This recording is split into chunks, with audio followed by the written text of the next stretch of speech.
Ticket देखो मैं तो दे नहीं सकती, क्योंकि मैं नहीं समझती कि मैं अधिकृत हूँ और कोई भी अधिकृत नहीं होता। कोई टिकट अपनी ओर से नहीं बांट सकता। आज के दिन मैं कहूँ कि मैं किसी को भी टिकट दे दूँ, कैसे हो सकता है?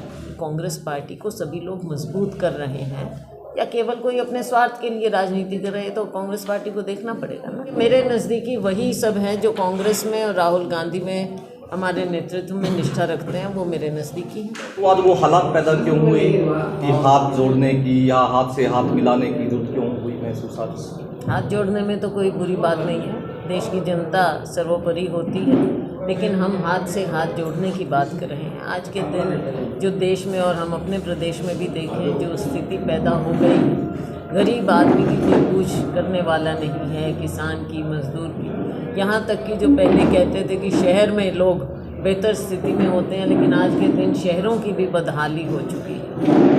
मिडिल क्लास भी बुरी तरह से त्रस्त है, जो सैलरीड क्लास होती है, जिसकी आमदनी सीमित होती है, चाहे वो कर्मचारी हैं, किसी भी प्रकार से जो नौकरी पेशा करते हैं, हर एक को इस महंगाई की मार से बहुत ज़्यादा दिक्कत आ रही है। आज के दिन हमारे नौजवान युवक युवतियाँ पढ़ाई लिखाई करते हैं, बहुत मेहनत उनके माँ बाप करते हैं, लेकिन नौकरियाँ मिल नहीं रही। नौकरियों के नाम पर पकौड़े तलने की बात कह दी जाती है।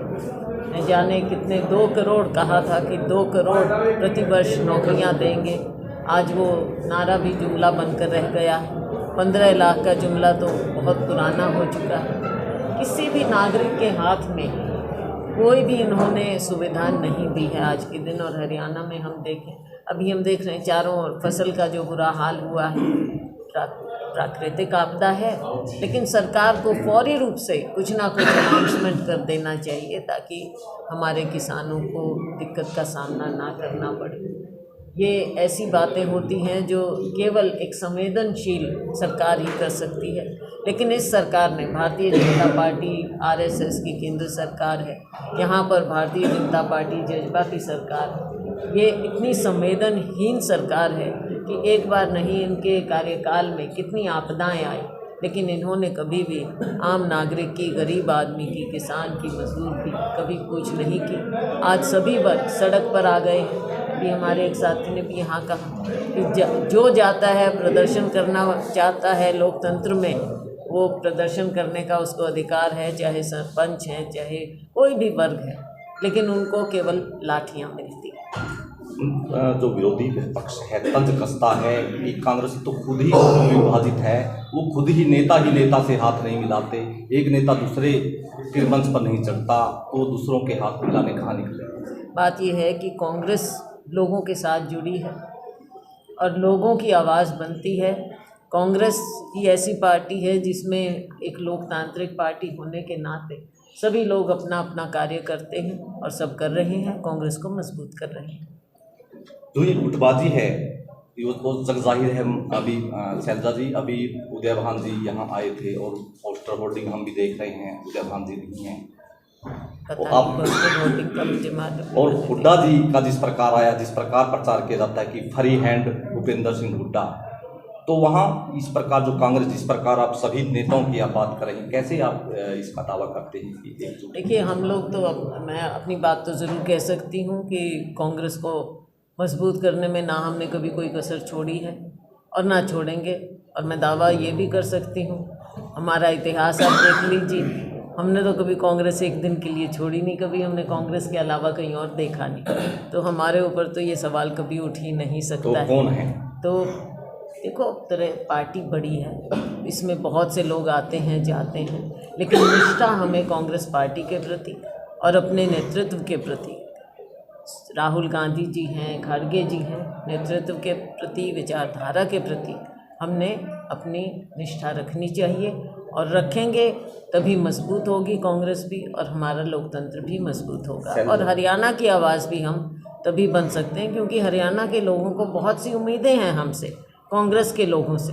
तो हम सबको ये देखना पड़ेगा कि हम कांग्रेस पार्टी को मजबूत करें, ना कि अपने आप को मजबूत करें। बहन जी, जब भी नेताओं का आना होता है, जिस प्रकार बातों पर हम बात कर रहे हैं, एक विधानसभा में एक ही टिकट मिलनी है, एक पार्टी की एक ही टिकट होती है, नेता आते हैं अलग अलग तरह के, अपने ढंग से अलग टिकट दे जाते हैं, ये टिकटों का फैसला कैसे होगा? ये टिकटों का फैसला कांग्रेस पार्टी करती है और हमारी सेंट्रल इलेक्शन कमेटी तक हमारी पार्टी का पूरे पैनल जाते हैं और वहाँ पर फैसला होता है। और हमारा नेतृत्व अपने ढंग से देखता है कि कौन काम कर रहा है, कौन कांग्रेस के प्रति निष्ठा रख रहा है, सारी बातें देखते हैं। योद्धा में आए थे अभी प्रदेश अध्यक्ष आपके, टिकट का दे गई टिकट आप आए? अब टिकट देखो, मैं तो दे नहीं सकती क्योंकि मैं नहीं समझती कि मैं अधिकृत हूँ और कोई भी अधिकृत नहीं होता, सेंट्रल इलेक्शन कमेटी करती है। और अगर जो ये कर रहा है ये असंवैधानिक बात है। कोई टिकट अपनी ओर से नहीं बांट सकता। आज के दिन मैं कहूँ कि मैं किसी को भी टिकट दे दूँ, कैसे हो सकता है? क्योंकि ये तो सिस्टम है कांग्रेस पार्टी का, और जो कांग्रेस पार्टी के सिस्टम को समझता है वही ये बात इस हिसाब से पूरे कॉन्फिडेंस से हम कह सकते हैं। अपनी बात तो कोई भी कर सकता है। कांग्रेस मेरे का को बड़ा ये चेहरा है पसंद है या कुमारी भी सैलजा, पसंद है। बड़ा चेहरा है कुमारी सैलजा। चौधरी दलबीर सिंह से लगाएं या आपसे लगाएं, बड़ा तजुर्बा आपके पास है। ये रह कर ये बात उठ, आपने भी क्लियर किया कि हमने कभी पार्टी को नहीं छोड़ा है। जो तो वो लोग कौन हैं जहाँ पार्टी को नुकसान पहुँचाते, जो पार्टी को बांटने का काम करते हैं? क्योंकि आप तो राष्ट्रीय अध्यक्ष हैं, उनको राष्ट्रीय महासचिव हैं, जोड़ने का काम भी आपके टीम में है। बिल्कुल, हमारा सबका काम है कि हम एक दूसरे को जोड़ें। और कांग्रेस पार्टी के कुनबे को देखो बड़ा भी किया जाता है। लोग आते हैं कांग्रेस पार्टी में, हम उनका स्वागत करते हैं। इजाफा भी होना चाहिए, उसमें कोई दो राय नहीं है। लेकिन हमको ये भी देखना है कि कांग्रेस पार्टी को सभी लोग मजबूत कर रहे हैं या केवल कोई अपने स्वार्थ के लिए राजनीति कर रहे हैं, तो कांग्रेस पार्टी को देखना पड़ेगा ना। कलाई क्षेत्र में मैडम प्रकाश जी को हुड्डा का नज़दीकी बताया जाता है और अनीता धूप को आपका काफ़ी नज़दीकी बताया जाता है, तो आपका नज़दीकी आप कौन किसे बताना चाहोगे? देखिए, मेरे नज़दीकी वही सब हैं जो कांग्रेस में और राहुल गांधी में हमारे नेतृत्व में निष्ठा रखते हैं, वो मेरे नज़दीकी हैं। संगठन बहुत लंबे समय से नहीं बना है, 5 साल आप ये देश रहे हैं, प्रदेश जैसे क्या कमियाँ रही हैं अभी तक? बिल्कुल बहुत कमी रही है, ये बहुत बड़ी कमी रही है। चाहे मेरा समय हो या कुछ, ये आज एक दिन की बात तो है नहीं। अभी भी ये कमी महसूस हम सबको होती है और इस कमी को दूर करना भी हम सबका फ़र्ज़ है। और मुझे पूरा विश्वास है कि अब जल्द ही इस कमी को हम दूर करेंगे। मैडम, भाजपा कह रही है कि राहुल गांधी को माफ़ी तो मांगनी ही पड़ेगी। भाजपा के कहने से नहीं, राहुल गांधी किस बात की माफ़ी मांगे? माफ़ी मांगे तो भाजपा मांगे इस देश से, इस देश के लोगों से। जिस तरह से यहाँ के लोगों की आवाज़ को दबाया जा रहा है, ये एक लोकतंत्र है, ये प्रजातंत्र है, ना कि ये एक जिस तरह की एक अघोषित इमरजेंसी यहाँ पर लगाई जाती है। पार्लियामेंट को चलने नहीं दे रहे, किस बात की? राहुल गांधी जी खुद जाकर स्पीकर महोदय से उन्होंने कहा है, आग्रह किया है कि आप हमें बोलने दें और वहाँ पर मैं अपनी बात रखूँगा। और मैं समझती हूँ कि उनका एक सांसद होने के नाते ये उनका अधिकार है कि उन्हें वहाँ पर बोलने दिया जाए। लेकिन आपने पहली बार देखा होगा इतिहास में कि जिस प्रकार से पार्लियामेंट को आज कौन रोक रहा है? ये सत्ता पक्ष रोक रहा है। ऐसा कभी हुआ है? हमारे माइक बंद कर दिए जाते हैं जो विपक्ष है, और वो लोग यहाँ पर शोर मचा रहे हैं। तो लोकतंत्र का हनन भारतीय जनता पार्टी आज के दिन कर रही है। उद्घोष हो रहा था मंच पे, उद्घोष हुआ था अभी एक मंच पे अभी आपके सामने कि कुमारी सैलजा होंगी सीएम और राहुल बनेंगे पीएम। तो देखो, रास्ता कहाँ जाना है? ये लोगों की भावनाएं, कई बार लोग थोड़े ज़्यादा एक्साइट होके कह देते हैं। हमारे यहाँ प्रधानमंत्री का बनने का भी एक वो है, सबकी इच्छा है कि राहुल गांधी जी बने। लेकिन जहाँ तक कि मुख्यमंत्रियों की बात होती है, मंत्रियों की बात होती है, ये पद ऐसे हैं जो हमारा हाई कमांड समय पर देखते हुए फैसला करता है और ये हमेशा होता रहा है। अब इस तरह की बातें तो देखो सब चलती हैं। शैलजा कुमारी की दिली इच्छा वही है जो कांग्रेस पार्टी और हमारा हाई कमांड चाहे, वही हमारी इच्छा है। कांग्रेस सांसदों पर भी आरोप लगता है अडानी का, क्या कांग्रेस पार्टी पर सांसदों पर भी ये संसद नहीं चलने दे रहे हैं। अडानी का जैसे प्रधानमंत्री जी के साथ जोड़ा जा रहा है, तो कहीं ना कहीं जोड़ा जा नहीं रहा, प्रमाण हैं, दिखाए हैं, और जो सार्वजनिक हुए हैं उन्हीं बातों को हमारे नेता राहुल गांधी जी ने संसद में कहा है। और उन सारी बातों को जो वैसे सार्वजनिक रूप से सब जानते हैं, उनको एक्सपंज कर दिया गया। ये ऐसी कौन सी बात राहुल जी ने या खड़गे जी ने कही थी, कौन सी अनपार्लियामेंट्री भाषा इस्तेमाल की थी जो उनके पूरे भाषण को उन्होंने उसमें से डिलीट कर दिया?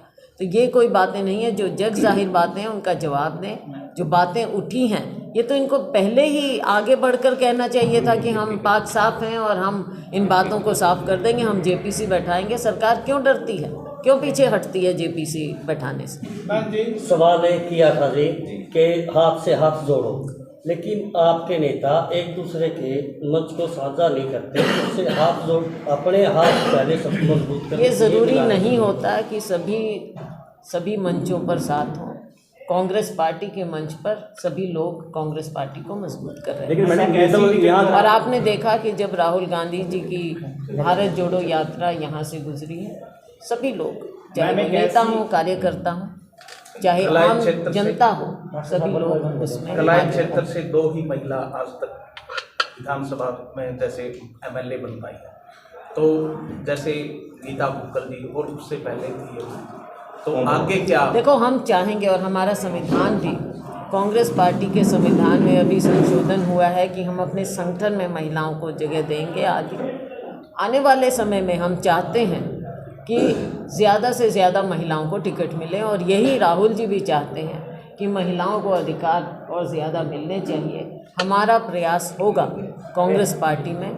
और रामकिशन जी बैठे हैं यहाँ पर, हमारे कार्यकारी अध्यक्ष हैं। अम्बाला में पिछली बार हमने 9 में से 4 टिकट महिलाओं को दी थी। इनकी पत्नी वर्तमान में विधायक हैं। तो हमारा प्रयास होता है कि हम ज़्यादा महिलाओं को आगे लेकर आएं। अब आपने देखा यहाँ भी कितने लोग थे, उनमें से आधी महिलाएं बैठी थी। क्या उनका अधिकार नहीं है उनके प्रतिनिधि हो महिलाएं? सियासी वर्कर बताते हैं कि कुमारी शैलजा के हाथ में सियासी बरकत है। नेता थे, यहाँ एक विधायक बने थे, 4 बार से लगातार विधायक हैं।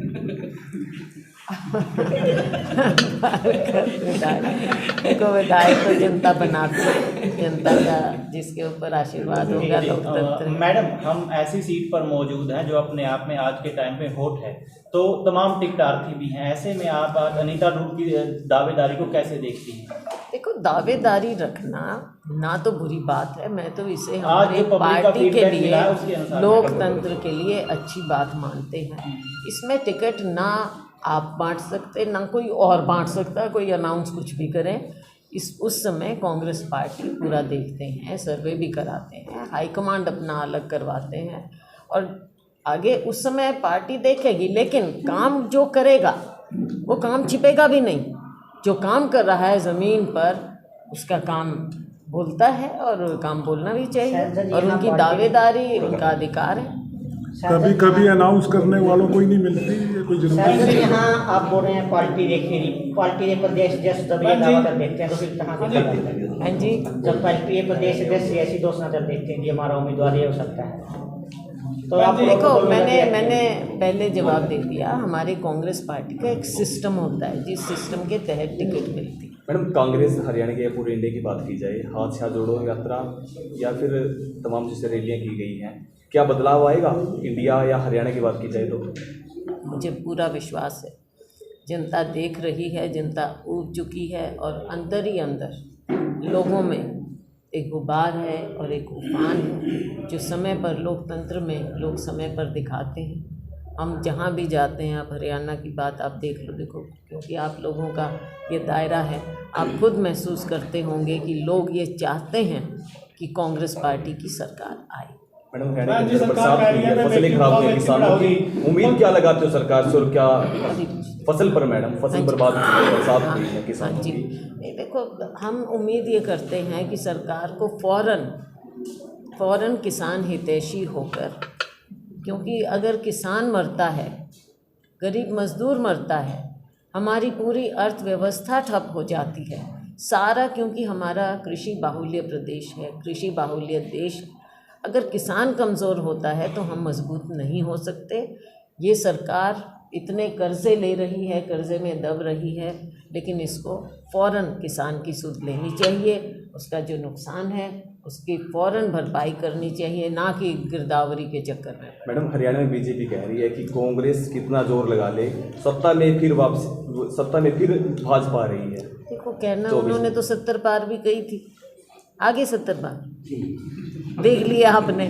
और मेरे मीडिया के साथियों, बुरा ना मानियो, आप लोग भी सारे तकरीबन 1-2 को छोड़ के आप भी सारे माने बैठे थे, तो अब थोड़ा आप लोग भी सही चीज़ें देखना शुरू कर दो। सवाल है आप तो सरकार कह रही है बेटी बचाओ बेटी पढ़ाओ, तो फिर भी हमारे देश के अंदर महिलाओं पर बेटियों पर सभी अत्याचार हो रहे हैं, उसके बारे में क्या कहना ये बिल्कुल एनसीआरबी की रिपोर्ट्स भी हम अगर देखें उसमें भी ये देख रहे हैं हम कि ये अत्याचार बढ़ रहे हैं और सरकार की ये बातें भी खोखली, चाहे वो हम बेरोज़गारी की बात करें, चाहे ये अत्याचारों की बात करें, महिलाओं के उत्पीड़न की बात करें, दलितों के गरीबों के उत्पीड़न की बात करें, ये रिकॉर्ड इन्हीं के रिकॉर्ड बताते हैं कि ये बढ़ रहा है। तो सरकार को इस ओर ध्यान देना चाहिए। हमारे लॉ एंड ऑर्डर की धज्जियाँ उड़ रही हैं, क्राइम बढ़ रहा है और सरकार इस फ्रंट पर पूरी तरह से फेल है।